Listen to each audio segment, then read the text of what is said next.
Anita, how's your mental health? Questionable at all times. You know this. Yeah, how's the mental health of your children? Also a little bit tricky. Can I tell you my experience in trying to find therapists for myself and my kids, Mel? Yes, please. Okay, this is how it goes. You ask around your friends and your family for a referral for somebody who's nearby.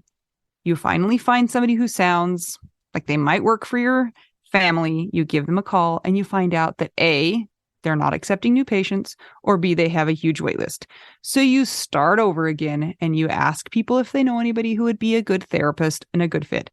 Finally, you find one, you go and you meet with them and you figure out that you don't actually like them that much. But it's been so much work to find somebody who you can go to in your area that you're kind of stuck with them. Well, do you have any ideas for how to get around this? I do because guess what? I've actually had some therapists that I have found on my own, which involves what you're saying. Sometimes I remember one time I was like 3 hours in the bathtub on my phone looking Yeah. through websites.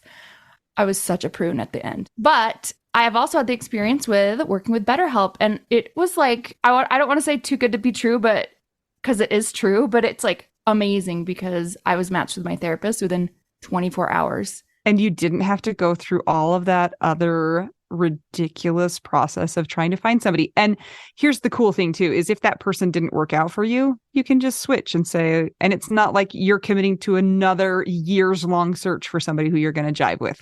It's true. And I lucked out, or maybe just BetterHelp is really good at matching people together because I never had to change my therapist. I loved her. Perfect fit for me. And I know that some of our friends have used BetterHelp and they've had to change therapists, and boom, same day, you can change. Easy peasy. You can ghost your therapist. Get a new one. I love this idea. BetterHelp is one of our sponsors. If you use our promo code trybetterhelp.com/WWDN, you get 10% off your first month. And we totally recommend it. Yes, get some therapy. That's trybetterhelp.com/WWDN. Well, hello, Mel. The last time I saw you, we were on a different continent. Yes, I am so confused on the time, but we're back from our Yes. Europe trip. Congrats to Constance. Oh, what a wonderful wedding. That was so fun to be a part of that. And most of the time we didn't know what was going on because we don't speak Swedish, but it was so great. Thank you. So do your body think it's the wrong o'clock right now? Yeah, I keep waking up at midnight and then 2. And then last night I Yeah. woke up at 3. So it's getting better, is what you're saying. Maybe, yeah. How about you? Same. But I've taken advantage of it. I'm like, I am going to wake up at 5 this morning and I'm going to get so much done before my kids are awake. But then it's like 6 p.m. and I'm like, I have to go to bed now. Totally. Well, it was so fun seeing some of our widower friends from Europe. That's what we were Yes. doing. I don't even think we told people why we were going, but we went to Constance's wedding and we got to see some of our other friends, which is always a good time. Yeah. And yeah, it was really fun. I enjoyed myself so much. Coming home is always a bummer after you go on a big like excursion and trip like that because you come home to reality and it's like, ugh, there's weeds, there's dishes, there's laundry, there's There's stuff I can't mention that's very stressful. yeah. So But welcome back to that, Mel. yeah, thanks. I'm really Yeah. stoked about that. One day I'll tell everybody, but those that know, they already know. Yeah. But yeah, we're back. And last week we were mid travel, and so we didn't get an episode out because it was a little logistically insane. So sorry about that. School is almost out for the summer for us. So that's gonna be a whole thing. And I'm just gearing myself up. You want to know what I started doing? This is my new prank of the internet. What? I'm so sick of social media. So, I already made my account private. And now I'm just getting sick of it in general of like, sometimes I'm like, okay, it's kind of like a journal. Sometimes I'm like, here's just some pictures. And sometimes I'm like, not like random stuff. This time I was just like, I'm going to test people to see how much they think social media is real without actually knowing. Me. Okay. So I was in a taxi in Norway driving to the airport, and there was a beautiful Norwegian man that was my taxi driver, my same age. I wondered who that was. Oh, I didn't even tell you this. Oh, No. here we go. You're learning right now Yeah. time. Yeah. So he was this, they're all really beautiful over there, and he was beautiful. And he was telling me all about his life and the things that he does. And he was like very confident. And I'm like, cool. Well, that's awesome. I didn't get to see some of the things you're talking about, but maybe next time I can see it. And he's like, oh, are you coming next year? I need to get your number. And I was like, oh, yes, here we go. I don't even know if I got it. I don't even think it happened. But I was like, I think we should take a picture. And so we pull up to the airport. I mean, I was with the guy for like 15 minutes, right? And we just take this selfie. And he looks like he loves that I love him. Yeah. And I just look like I'm smiling. Then what ensued are comments from people. Oh, I need to go back and look at them. Of course, like if somebody puts a picture up of them with a guy and they're a widow, maybe you're not a widow, maybe you're just a person or whatever. People assume things, but I didn't say anything. I just like put some emoji because I'm like, I'm gonna see like just what happens. So freaking funny. Go read my comments. I'm going to. And you'll see who is in the know, because some of them messaged me and they're like, what is going on? I'm like, oh no, this is a prank. Like, feel free to go on my Instagram now and comment, and you can say whatever you want. But it's just, but you're in prank. love. Yeah. And so you'll see. Boyfriend. By the way, anyone listening to this, my Instagram is at Mel Shore. If you're not my friend, you'll have to request me because it's private now, but you're welcome to go in on the shenanigans if you want. You'll see the picture of the guy, the beautiful man, and me. And it looks like we're a couple, but really I'm just like leaning kind of forward in the seat and his head is tipped toward me. And he probably thinks I'm going to give him my number, but people are taking it like we're together and that I have this new love of my life. And it's so funny. So I'm just like, this is why social media is so insane and crazy, and like we can't trust it. But yeah, some people on there that are Scott's friends, they're like, this is what happiness looks like. And I'm like, what? That this guy is on here, that he's happy about himself, that like he thinks I love him. Like, I don't even know this person. Please bless though. Like, wouldn't that be the best starting of a Hallmark movie? If that's how it happened, Mel, and then it turns out that you really do love him in 16 to 18 months, it comes back. Because can we please talk about how you went to Oslo specifically to go skating at a particular skate venue? Indoor skate park, yeah. Just happened to choose the 2 days of the entire year other than that Christmas. It's closed. Yeah. Yeah. Yep. So maybe when you go back, you're going to find that guy. Well, I'll have to go to Bergen because he lives in Bergen and he loves Bergen. He's like very, very loyal to Bergen and not Oslo. And so, yeah, he was like super stoked on his community, which is great. That's cool. But I can say that we will never date. He's very, he is beautiful. He's also... It's not good when you pause and that's the only adjective you can come up with. Somebody. Sometimes you see people and they're super good looking, beautiful, and you're like, that's trouble right there. That's what's happening. So that's so funny. Yeah. But actually, like, I met some new friends in Oslo that were amazing. So I'm totally going to go back. I on the end of our trip, you and your daughter went home, but I went on an experimental solo female trip to Oslo. First of all, to see if I would get murdered. Second, to see if I would have fun. Number one, did not get murdered. Second, had a lot of fun. So Oslo is so cool. I recommend that if anybody wants to travel solo and they want a European city that's safe and amazing, go to Oslo. It's so great. Yeah, I loved our time in Sweden and in Norway. I want to go back so bad, but also I have a real life and it sucks. I just want to live in Stockholm. I'd live there. Hey, Constance, sponsor me. Just kidding.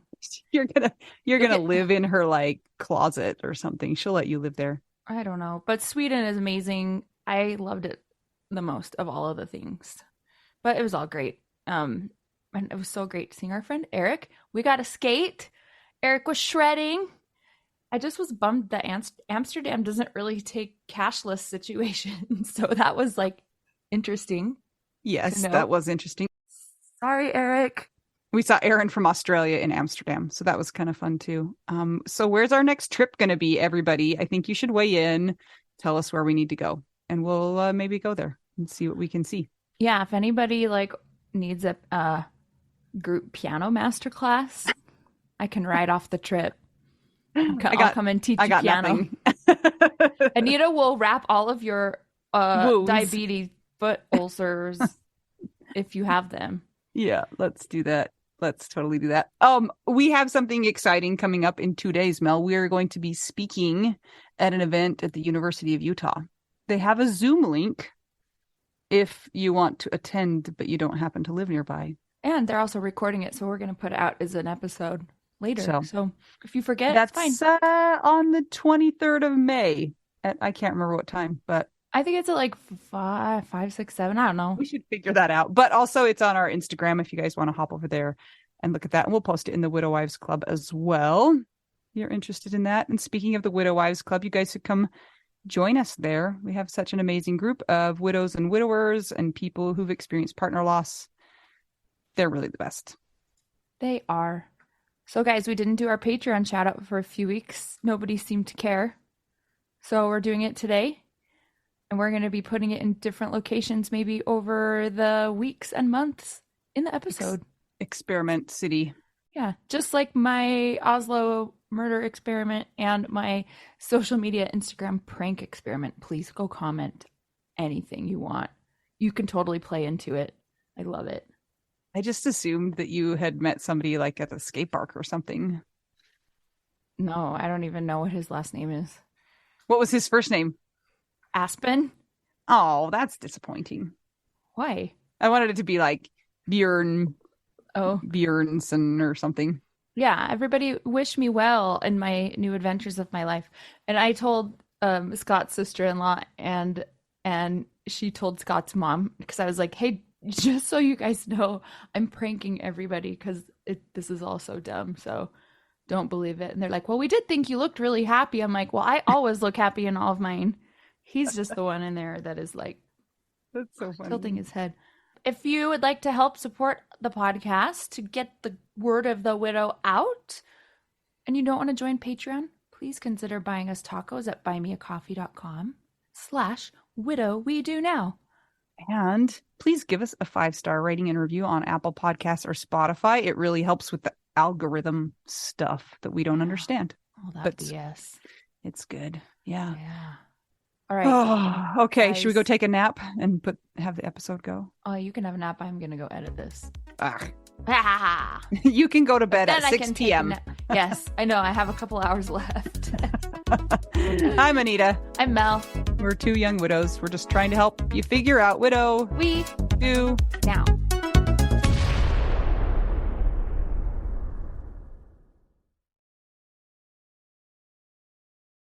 Hi, Anita. Well, hello, Mel. I hear we have a topic today at hand. A tiny hand. Ha Those that can't see us don't know that we have little tiny hands. We're waving at each other. Yes. Tiny, tiny hands. What is our topic, Mel? Our topic is it okay to thrive? Okay. So, where do we begin? Well, let's just talk about the word thrive. I don't think it's in a lot of people's vocabulary, depending on as far as widowhood, what point out you are, but there are people who it does affect. So it's possible to thrive. Right. So I guess when you say the word thrive, I think the opposite, not the opposite, but maybe the antithesis, because like thrive, opposite of thrive is dead. But I would say is like survive. And the difference between survive and thrive is survive is just like you're just checking boxes and you're not really finding joy or meaning or purpose in your life. You're just doing what you have to do to get by, and there's no enjoyment in that. It's really like kind of a joyless, thankless, no fun existence. Yeah, I concur. I'm thinking about my own experience, and it just feels like I've been underwater for so long in the mental health department and in also a lot of other ways, I guess, like Mm-hmm. kind of rebuilding your life and figuring out what your new situation is or is going to be. And I feel like a lot of it has been pure survival. Right. I mean, a big victory for me in survival mode is like a friend asked if we could go to lunch. And I said, I'll eat lunch with you if you bring it to me and we eat it in my safe place in my house. so so the word thrive seems super far off from that. But I have to say that as I've been doing a lot of work on trauma stuff and just moving through life, I don't feel like I'm thriving because a lot of my stuff is still survival, but I feel like right now I'm at baseline. Mm-hmm. And Mm-hmm. it almost feels to me like thriving because when I'm not in survival mode, I don't feel the heaviness in my chest and a lot of the same kind of feelings and thoughts that I have when I'm like, I'm underwater, I'm struggling, I don't know if I'll ever be able to function as a typical human.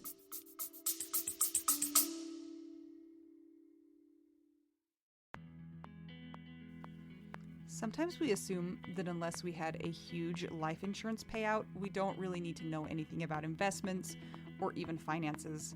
But guess what? A little knowledge of finances is critical for all of us. Maybe your partner was in charge of that stuff, and now you find yourself making all the decisions. Maybe you're mad about that. Maybe I am. Nicole from the He's Gone But the Money's Not podcast is here to help. She tackles financial literacy by telling the stories of women and widows and finance experts and shares the lessons they've learned as certified financial planners. Whether you know a lot and feel confident in your financial decisions or feel unsure about all of that stuff, there is more to learn. Listen and subscribe to the He's Gone But the Money's Not podcast on all podcast platforms. This ad was paid for by Rockhouse Financial, an SEC registered investment advisor.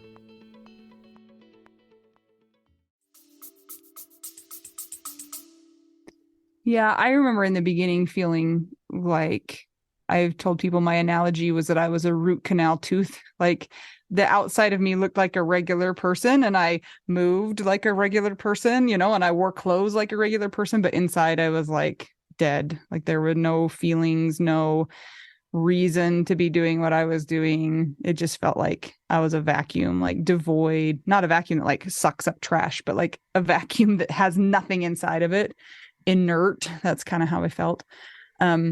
And then I remember at one point in time, I was sitting on my front steps and I felt content. And I was like, that's a big step from that feeling of nothing and just devoid of, anything, just so decimated. It's like content is kind of a nice feeling. I like this. And that was kind of one of maybe the first times I felt a glimmer that maybe I was going to come out of that survival space and into a space that was better than that. And I don't know if I can say that we're thriving at this point in time or that I'm thriving, but I feel like I'm past just plain surviving. But the tricky thing is I feel like we expect as grievers to like make it past a certain point and then be done with what was behind us. And unfortunately, that's really not how it works. I mean, it's like you maybe see a peak into thrive and then you dip back down into survive. And then maybe you find content and then you dip back into survive. And it just depends on what's going on around you and like big dates that are coming up or how, for me, how my kids are doing. Those kind of things throw us back into where we were before, which is sometimes really frustrating. Yeah. I think of the word relief. And when you're out of survival mode and maybe in the contentment slash baseline area, I know for me, I felt relief, and that's almost felt euphoric.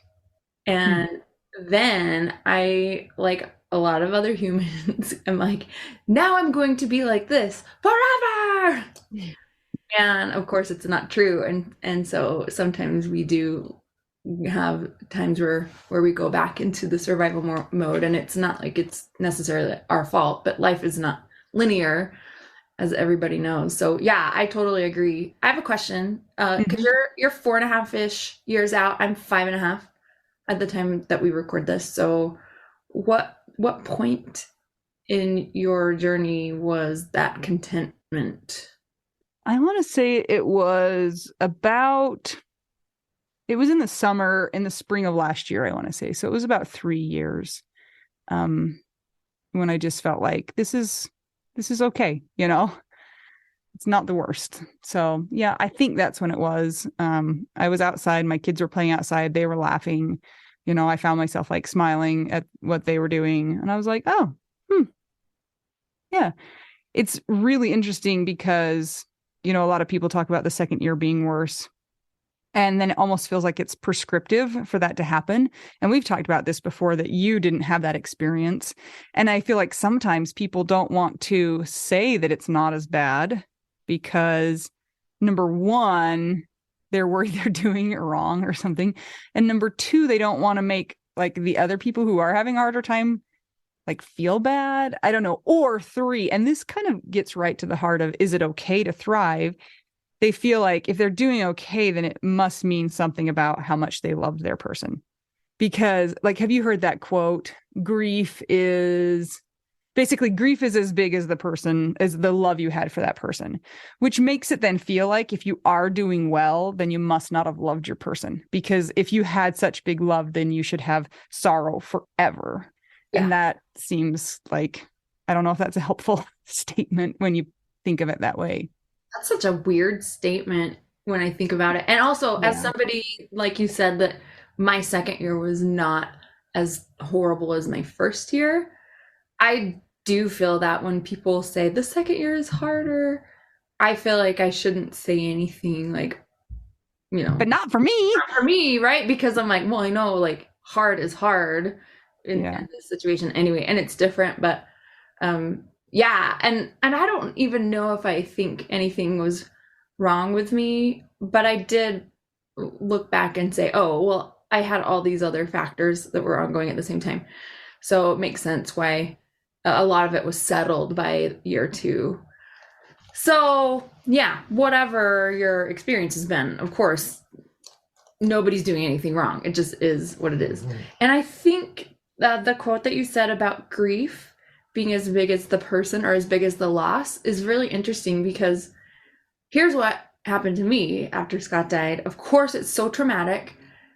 And as we know, and because remember when we talked to Dr. Mark Goulston, Uh-huh. and we were Dr. asking, Morose, that was his oh name. yeah, Dr. Morose, and Yeah. we were asking him, is there a time limit or a time period where it's no longer considered a grieving that situation? Like, what if you're 10 years and you were just not functioning well? And he said, well, if that's the case, then there are underlying things that are adding to this. And I've noticed that that's been my situation, Hmm. because as I've gone through therapy with Scott's death, a lot, it's like it breaks you open. I know that people understand this. It's like things that you had underlying that maybe you were able to kind of push down, and maybe you were not even aware of, or they're subconscious in your mind. It all comes to the surface when your person dies. And that's been so fascinating to me, because I'm looking and I'm like, oh, okay, 5.5 years, like, look at all of the struggles I've had. My mental health was the worst years 3.5 to 4 to like a couple months ago. The six. Right now, well, I feel pretty good right now. I'm Yeah. not gonna look. And and the stuff that has come up in therapy are all underlying things. Like, that could be from stuff growing up. I know that a lot of people really can connect with childhood trauma or just childhood experiences being causes for that. I know other people are like, that's bullshit, whatever. And the stuff that I've been working through is stuff that I guess got broken open just from all my whole entire life. So a lot of it was actually childhood stuff, or Abandonment issues, like if you struggle with abandonment issues and then your person dies, to me, I was like, Scott, you abandoned me too. That was like the ultimate abandonment. Totally. And I'm like, of course it's not logical. He didn't choose to die. And then there are people whose person did choose to die, and it exacerbates those things. So that's kind of helped me to realize, okay, if I'm not quote thriving or even to baseline by a certain point, it's probably for this reason. Not that I'm a bad person, but that was helpful when Dr. Morose said that. And I think that's something to think about. And of course, it's going to vary from person to person. Now, we've also seen, of course, from our friends in the Widow Wives Club, because that's a protected space and it's private, people have been able to say, hey, I'm actually feeling pretty good.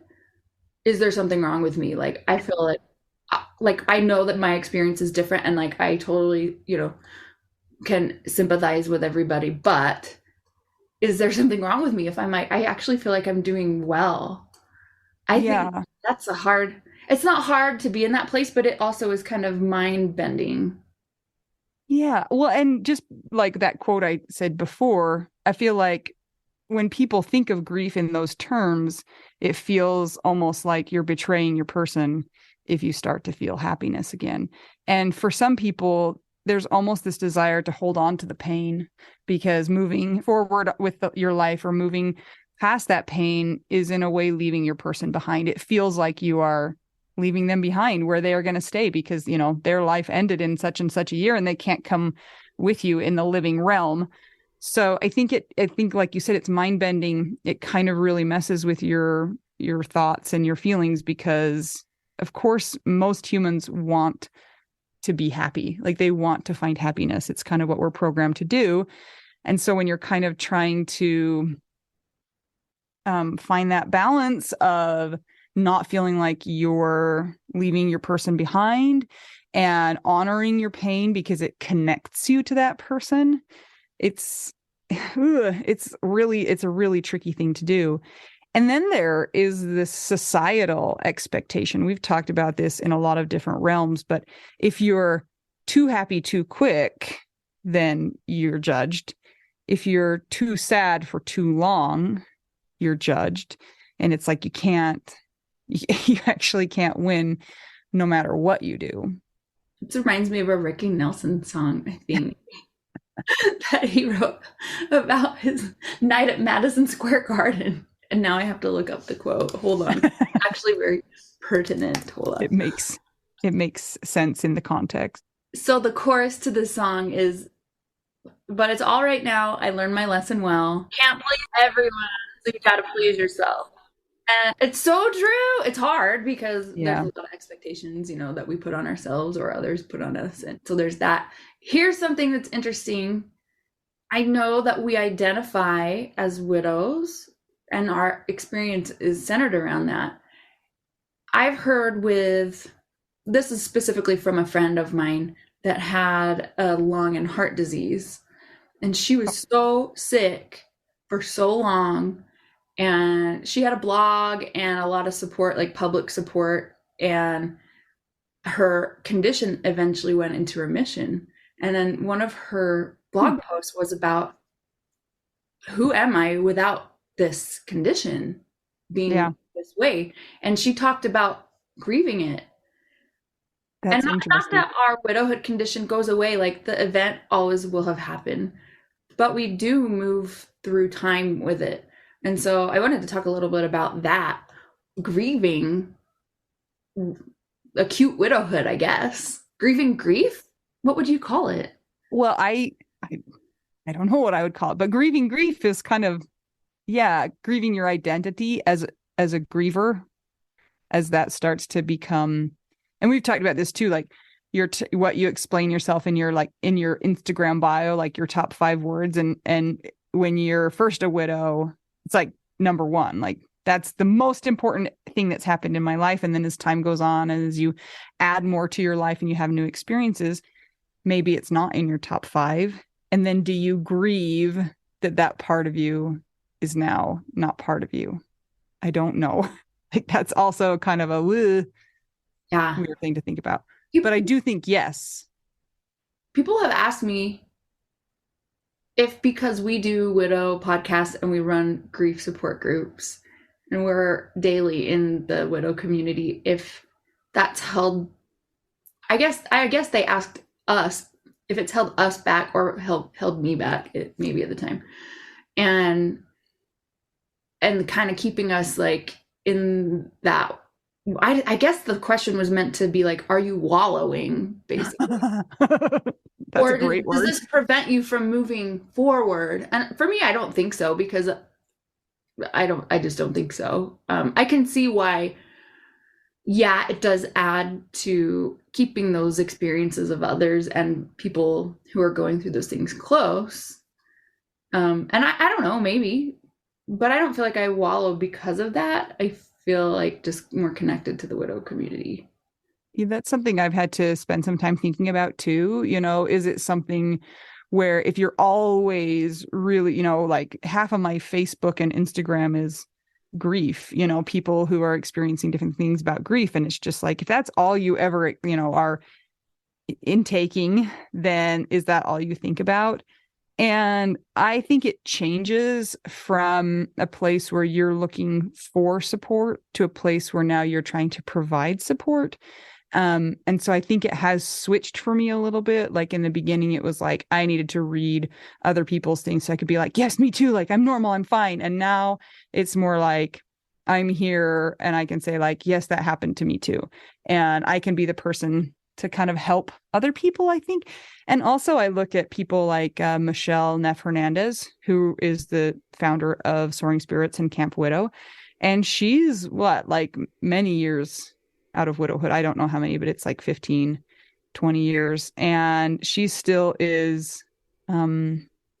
very much a part of the widowed community. And she's thriving in her life. So it's not holding her back. It's not keeping her in that acute grief phase. So I think that it is possible to be able to still stay connected to the grief community and not make it so you're just reminded of your own grief and you can't move forward, if that makes sense, what I'm saying. One thing that is really impressive to me about Michelle is how she has language still and knows all the ins and outs of fresh grief, because I know that you and we're not as far out as she is, and so sometimes like as we're healing, like we forget some of those things. So Yeah. yeah, and she's just done it in such a beautiful way, living her life, that thriving. She's repartnered, she's helping people all over the world, and she's not afraid to call herself a widow or to talk about her experience. Yeah. And there's like a lot of the things that she does give a lot of purpose to her life too. Like it's great to have a mission and to be able to help somebody because you know how awful it is once you've lived that. So I think it's cool. And she has lots of other aspects of her life as well. I like how we're like dissecting Michelle right now. Question. Mm-hmm. In your opinion, Yes. what does thriving look like? Yeah, so that's a good question. And I think it goes back to the very beginning when we were talking about, I think it's a feeling. It's a feeling of purpose and a feeling of finding joy and meaning in maybe not big things in life, but little things in life, and a desire to like continue building your life, not just to like, I'm here because I have to be here and I'm here because I have to do this, but like wanting to build and add experiences and things that you're able to accomplish here on this planet. So, I mean, I think it looks different for everybody because everybody has different goals and things that give them purpose and meaning and make them feel like they can find some happiness in some things that are like reasons to be here. What do you think it looks like? Agreed that it's gonna look different for everybody, blah blah, like everything, right? Uh, Let me see. I think there are several aspects to it. Let's talk about physical, emotional, mental. Physically, I think thriving is not you're in bed all the time. Which I don't know. That sounds kind of rad too sometimes. it Just is like, that. It is red. It's Wow. very relaxing, except for when your mind is going nuts. But so I think you're able to get up and physically do things, and you might not feel a heaviness. Maybe you can feel a heaviness at times, but you're still able to move through it. And I think that part is I don't know about confusing. Maybe it just can be a conundrum because, like you said, finding meaning. I found meaning immediately after Scott died, but I was not thriving. I was still Hmm. surviving, and even doing our podcast and groups and all that stuff. I'm not thriving, you know. So that, if I just look at it that way, I'm like, interesting. Like I look like maybe my output was thriving, but I was in survival mode. And I with the mental and emotional stuff, I think that's a huge part of it too, because if we don't feel like we are doing very well in our head, of course we're not thriving. So I think it can go in all of those facets. Thriving mentally and emotionally, I think if you are stable in an emotional stable state, that's good, a good place to start from. I remember for a couple of years that I don't know, this might be a super weird artistic thing to say it this way, but when I would hear words that I knew before Scott died, like joy, happiness, they almost had a different color to it. And I never would think of those words before as having a color, but I remember the words joy and happy really felt completely different to each other in my mind than they did before. And even when I would feel happy and I would feel joy, it had a more rich hue to it. I guess I don't know if this even makes sense, It but it was does. almost like I earned it. It was Hmm. harder for me to get, and so that meant more. But at the same time, I still had all the backstory of all the pain, and still some of the pain in my body. And so I'm like, it's like the duality thing. I'm like, I'm feeling both of these things, but like the color of this feels different. It's like darker and richer in a way. So, but thriving could mean so many things. Like it could mean your therapist is like, you've graduated, or it could mean that you are able to physically and mentally do your tasks and feel like you're still above water. And Yeah, maybe you're helping others, or maybe you're not. when you say though that you can like finish your tasks, like that to me sounds like surviving. Like I feel like you can finish your tasks and then you have some left over for the things that make you feel happiness in life. Probably. Want to know something funny about tasks and me anyway?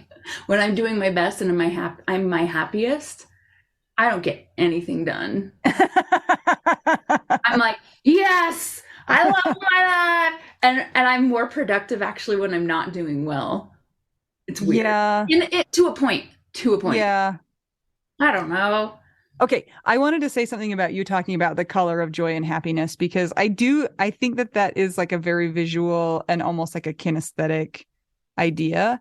And in the beginning, when Jason first died, joy and happiness were like a very gray color to me. Like they just seemed like they were not possible. They were like muted, gone, in like not attainable. And I think that it's really normal for people in the beginning to feel offended by the idea of thriving. Um, like there is a point in time where supporting people who are grieving is not telling them that one day they're going to thrive again. You know what I'm saying? It's not like it's going to be better in the future. It's just being like, yes, right now you're not feeling any joy and you're not feeling any happiness. And that's totally normal. And I'm not going to try and cheer you up. And I'm not going to tell you that it's going to be better in the future. Like there's a time period where it's okay not to thrive. It's okay not to even be trying to thrive. It's just okay to survive. And it's up to you to kind of figure out when you're wanting to look for maybe some ways or be open to the idea of thriving again, if that makes sense. Yeah, I agree. And remember the early parts of widowhood where we feel like we're sociopaths and sometimes Yes. we're like, I'm so happy. I remember being totally happy for 10 days and I was like, I have no cares in the world. Yeah. And then of course it tanked and went the opposite way. I could see maybe at that time I would have said, I'm thriving. Yeah. And that to me just means I don't have bad feelings and I feel happy feelings. Hmm. And then it evened out and it all got to the gray area, like you're talking about. And I remember I would have situations that I would have before Scott died, like one of my friends coming to visit from out of state. And it's like my body remembered how I used to greet her and how I would interact. And it was markedly different the first couple times she came out. And I remember being like, I just need you to not be alarmed. But I feel like my emotions in the happy realm are very muted and they're hard for me to get to. So, and I just assumed it would be that way my whole life, forever and ever. Because of course it's so big. This stuff's so big. I love that you said that too. And you alluded to this before also, like for those people who are in that survival mode and you think that that's going to last forever and you're never going to feel any different. Like all emotions, all stages of life are temporary. So it doesn't mean that you need to try and like get to that spot or that you need to try and beat yourself up or it's not okay for you to be in that spot. But also, no, nothing lasts forever. No emotion lasts forever. Want to know something interesting that has just happened and I've been taking note of it mentally? Yes. So I know on the podcast I've said I don't have a connection to music anymore. I hate it. It's the worst. Right? I have found it again. Oh, yay. And I never thought again it would happen because also I realized that a lot of the connection was tied to touring and to stress and travel and sickness. Yeah. Hauling gear, which I hate hauling gear always still. But recently I started playing the bass and it's lighted up certain parts of my brain that helped me to feel happy feelings, but also it's helped me to connect with my friends again. And here's the other thing, like this all stems into itself. Like I mentioned, some of the issues I've dealt with are abandonment issues. I've felt abandonment from prior relationships, from Scott's death. My dad died. So I've had a very interesting relationship with friendship, even because of that, and with music. Now, a lot of my friends are musicians, and they've always been there for me. I have like this crew of 60-year-old men, musicians, bass players and drummers, because we're the rhythm section players. I don't know. And we've always been friends for years. And now that my head is starting to be more clear, and I mean more clear as like over a span of years, not just acutely, I'm able to see like, oh my gosh, those friends never abandoned me. Because even if you had asked me this 2 months ago, I would be like, males equal abandonment. I was so pissed about all of it. And I was just like, I just don't think I trust people that are in the male category because they always end up abandoning me. Obviously, when we're going through pain, like there are things that they're painful, sometimes we're only able to see that. But now that I'm kind of coming out of it, music is coming back. I'm able to play with my musician friends more. They're all guys. They're all like safe people. They've been there the whole time. And my mom even reminded me the other day, remember the day Scott died? Who was all standing around your bed? Name. And I'm like, I talk to all of those guys every single day, almost. Maybe every other day. But like they're in my life weekly and sometimes every other day. And so that's been interesting. And I think maybe I could put that in the category of either thriving or starting to thrive, because I never thought I would get music back, ever. I never thought I would find enjoyment in it because, also when you do it for your job, it's like, ugh, you get burnt out. But that group of friends, we've also been skiing together, and that's something that's been new in our friendship. And so just the last few months, we've all, I wouldn't say reconnected, but it's helped me to heal by having them there. And we do music, but we also do something that's different than music. And so I feel like that's enhanced my life and brought me a lot of joy, like true joy, to where I'm like, oh, this is also helping me to see that even though I've put males in the abandonment category, here's this pack of guys that's never abandoned me. I think it's really an interesting idea. And we've talked about this before, how we also don't see our progress in the moment. Like you almost have to look back on your progress to see like how far you've come. And I feel like that's true also almost of needing an outsider's perspective as well. Like, for instance, your mom pointing out to you like, hey, like, look at this and see this perspective. And you're like, oh, you know what, maybe I am moving towards like the thriving category and I didn't even recognize it, because sometimes it's hard when you're in your own body and in your own experience to maybe see some of those changes.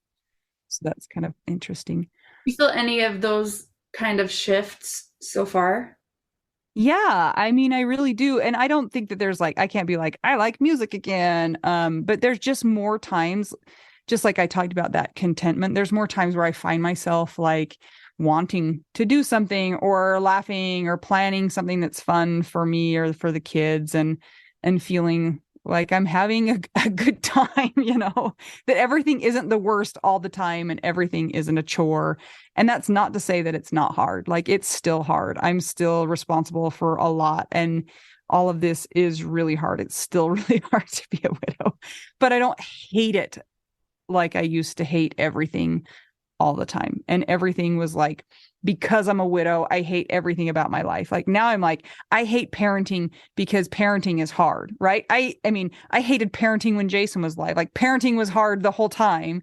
And it doesn't all have to be just about being a widow. Like some of it can be unrelated. But on that same note, I feel like sometimes I don't want to admit that I'm moving towards thriving. And this is why.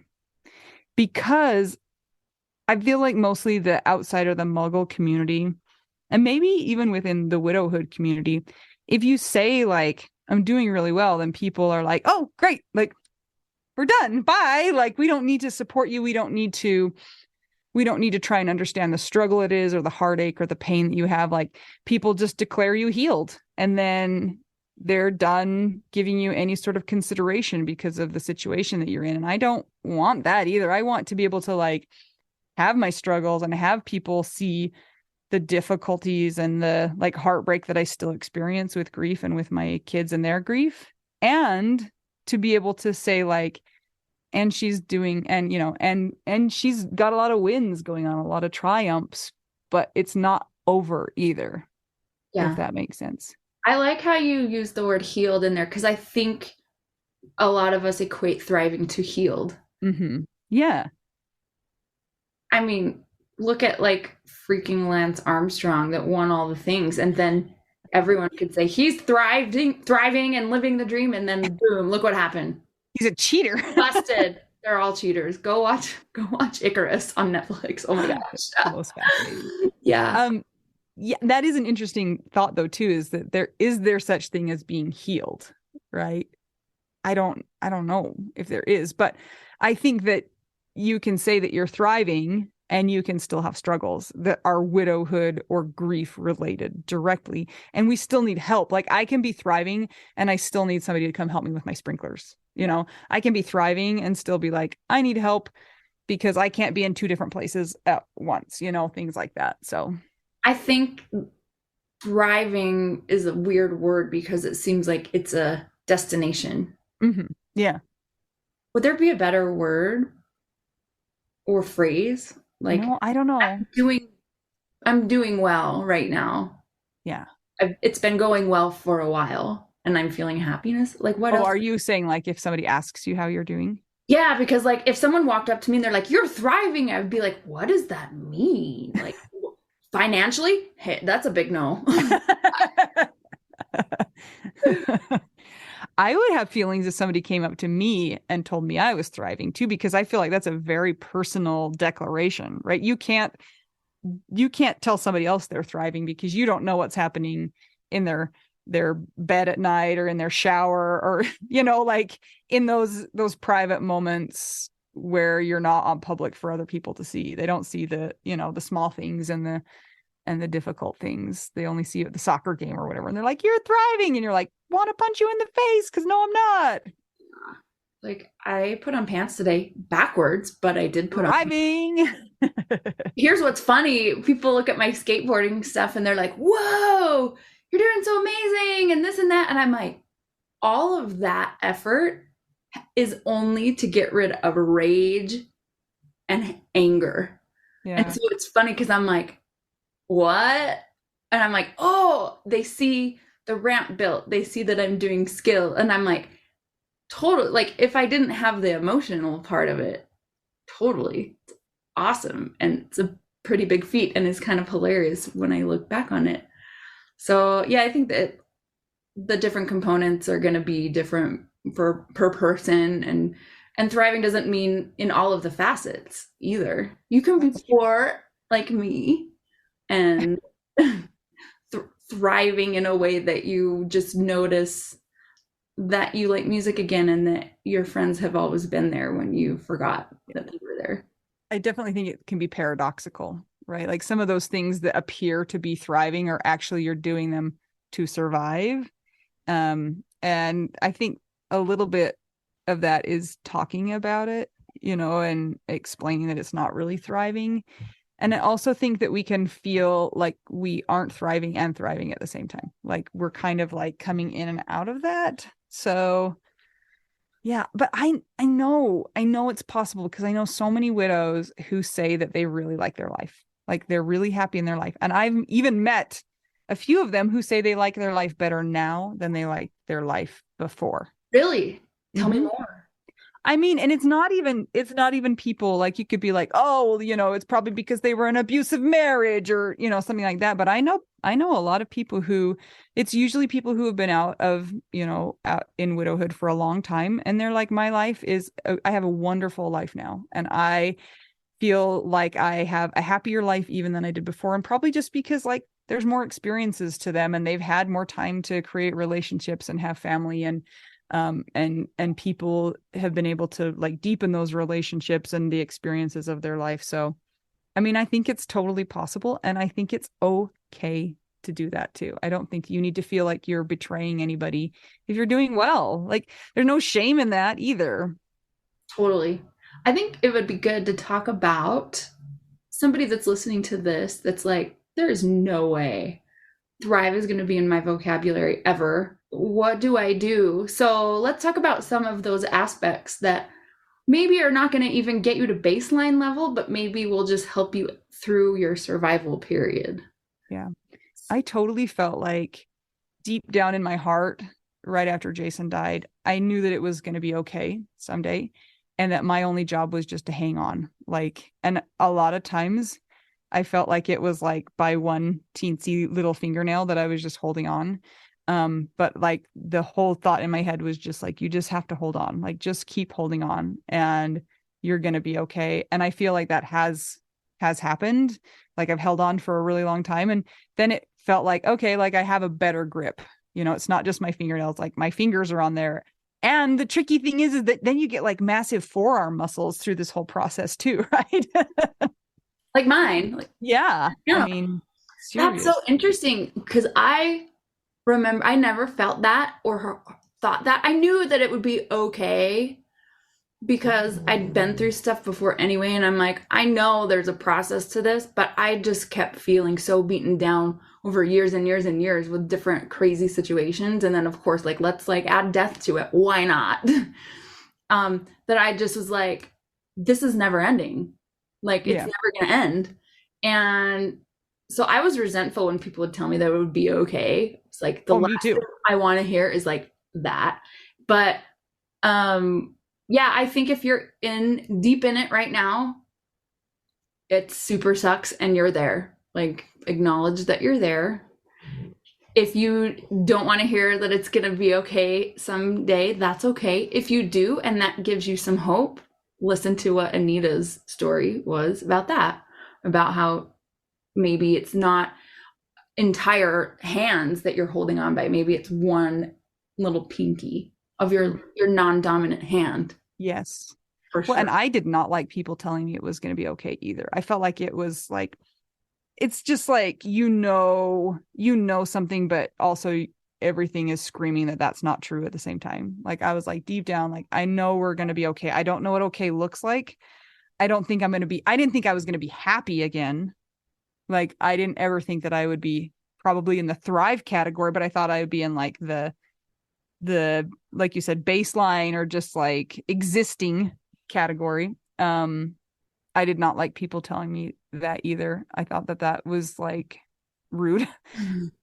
But I know some people do like to have that reassurance as well. I think that's important what you said, that it's like, eventually it's going to change. And I think that's another part of it too, that we don't want to either realize, or we wish we could speed it up or slow it down, is time from the traumatic event.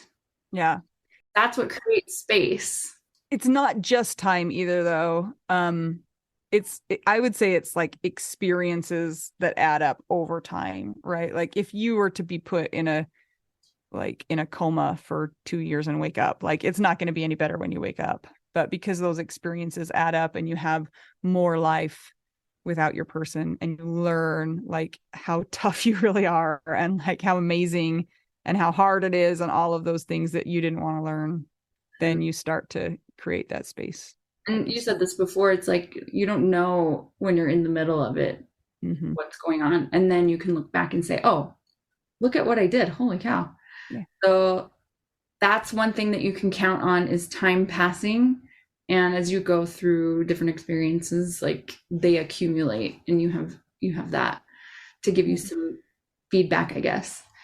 Then there's finding your people, because we know that community helps people to feel like they belong and that they are connected and that they're important. If you don't feel like you're important in the world, you need people. Yeah. Oh, it makes me sad that people don't feel important or needed in the world. So, I mean, yes, come find your people. I felt like that, and I've been in a huge bunch of communities, so, it can vacillate and shift over time. But yes, finding people that get it and that are okay with you how you are, totally key. Yeah. Well, I think that I just want to say to people, like, it's okay wherever you are right now. So if you're in survival, you know what? That's totally fine. If you don't want to hear you're going to be okay, that's okay. If you're in existing, that's okay too. If you feel like you're just starting to poke your head into the thriving category, that's great. You're probably going to go backwards sometimes, and that's also okay. And if you feel like you love your life, it's also okay. Like, it doesn't mean anything about your grief or how much you loved your person. One thing I want to say is, we've talked about this before because your mom does this, is writing down something every day that you're grateful for. The last thing we feel like doing sometimes is being grateful, but it's so helpful, especially when you look back. Yeah. And like Anita just said, when you feel like you might be thriving and then time goes by and you're like, dang it, I'm not. If you write things down of your own experience, pretty often you'll be able to see, oh, there were days I didn't think I'd make it, and I did. And then there were days which were amazing, and then it went back to what it is. So one of my friends, he's been through a lot of death of family members and friends. And we played together at this church, and he's the worship leader there. And I was like, how's it going? He's like, I got to go out of town this weekend because I had another friend die. And he's our age, so he's young. He's been through a lot. And I'm like, you have been through so much. Like, how do you keep helping others? Like, because he's in a position where he can help others, like leadership wise. He's like, I got to a very dark place at a certain point in my life, but now I've realized when things are bad, there's always a little bit of good. And when things are good, and he goes, this is the key. When things are good, you have to always remember there's a little bit of bad. And then it will always go back and forth. Yeah. It's like, that's so wise. That was wise. Thanks, Death, for teaching us wisdom. Jerk. Also, can we talk about exercise? If you don't feel like exercising, just go around the block, please. Yeah. Just go to your mailbox. Mm-hmm. Yep. Go see the sun. Anyway, everyone, we're so glad to count you as our friends, even if we haven't met you. And wherever you are at, it's okay. Yeah. It sucks sometimes, and it's awesome sometimes, and it's a whole lot of gray at other times. So yeah, we're there with you. I think it's mostly in between. I think that sometimes we wish it was one side or the other, but like life is mostly lived in the between, and that's where we are all now, probably. Yes. If you need to find your people, where should they go, Anita? The Widow Wives Club on Facebook is our private group. Just answer all the questions. And then we have a lot of subgroups too you can join into. Great fun and also some misery. Yeah. Okay. Well, it's been great to chat, and I guess we'll see you next time. I'm Mel. I'm Anita. We're two young widows who are somewhere between surviving and thriving, and we're all just trying to figure out widow. Be Do. now.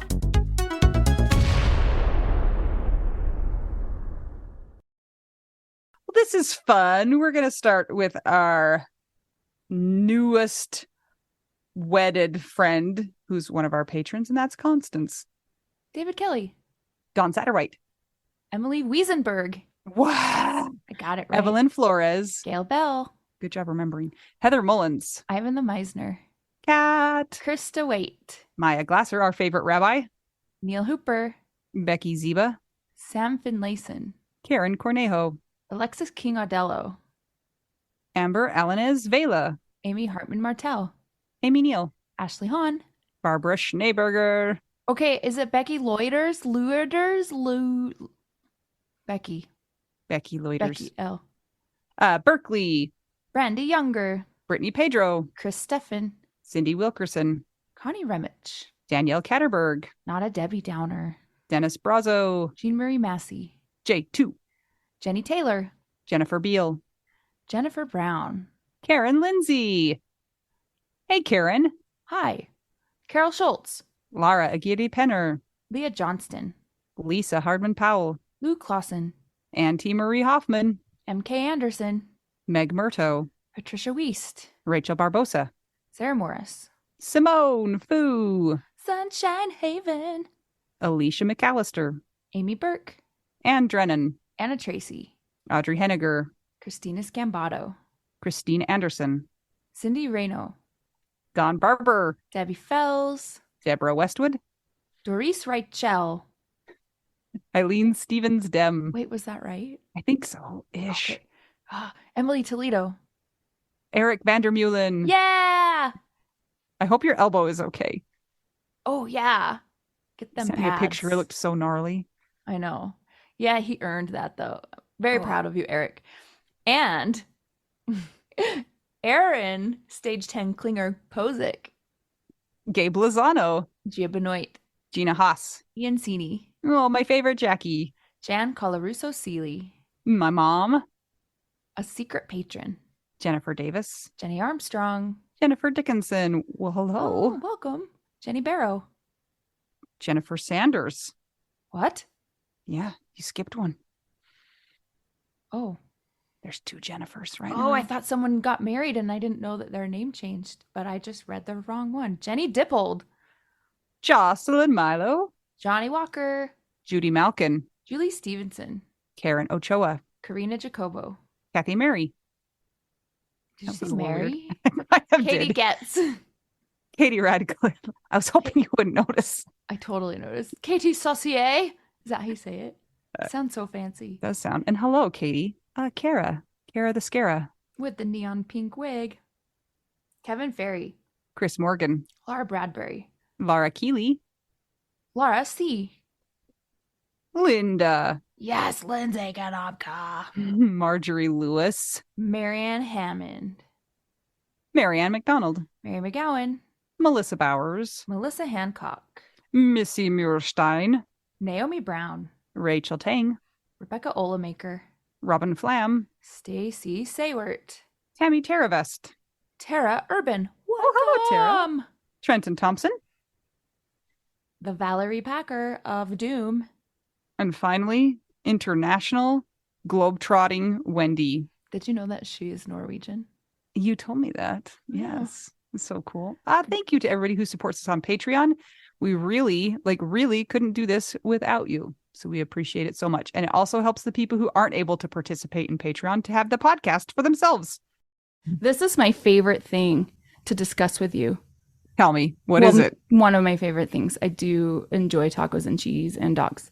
This is about how you cannot pay hundreds and hundreds of dollars for a phone plan, especially when you're a widow, your person is dead, you might have kids, you might need another option, and you just want your phone to work. You want unlimited texting and service, and you want it to be like $25 a month.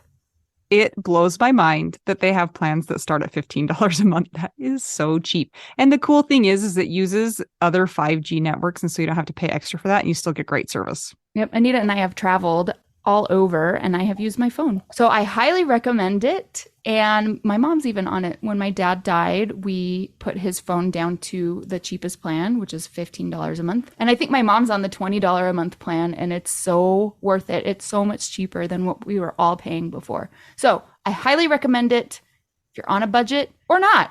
Who cares? Ryan Reynolds is in charge of the company, and they send you free stickers with Ryan Reynolds temporary tattoos. It's kind of the best. So if somebody wants to sign up, what can they do, Anita? Go to trymintmobile.com/WWDN. Seriously, you guys, such a great idea. Save yourself some money.